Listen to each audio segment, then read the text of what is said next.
Ito mismo yung may parting buto. Tapos ito naman yung laman. Ilalim ko tong buto.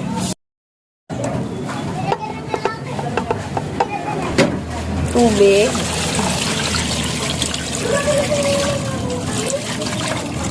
Sibuyas na yung lalagay ko. 4 na peraso. Malalaki. Pamintang buo. Ito yung itim.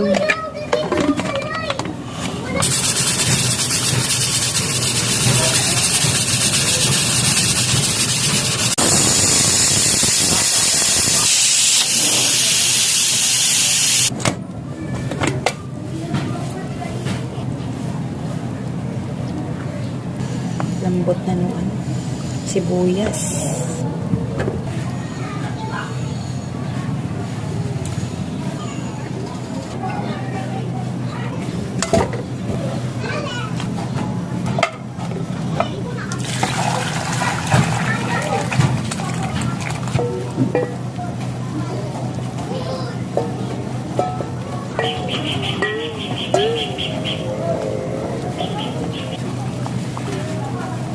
Asin. At syempre, patis. Kahit hindi na kayo maglagay dyan ng beef cubes kasi malasang-malasa na talaga yung sabaw.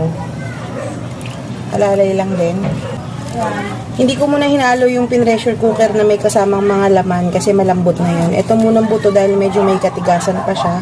Pakukuluan ko pa to ng at least mga 20 minutes bago ihalo yung pinakakarne. Ito yung pinakamantika ng taba ng baka na inalis ko kanina. Kung sa iba, gustong-gusto yan. Pero sa akin, paspo muna. Ba, pasuyo nga ako ba? Pabili ako ng leeks. Sabayin ko na yung mais, tsaka yung patatas. Yeah. Inits hanggang lumambot yung mais, tsaka yung patatas. Ihabol ko na rin sa pagpapakulutong leeks. Ilagay ko na rin tong Baguio beans. Sabaw pa lang, ulam na. Yung pechay.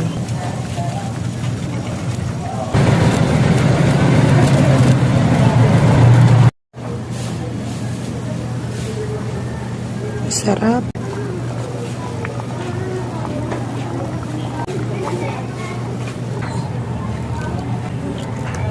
Ang sarap.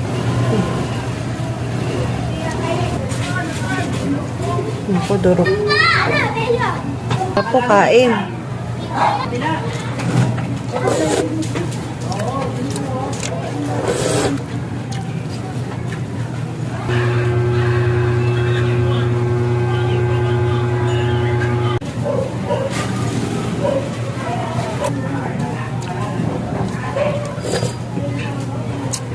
Grabe.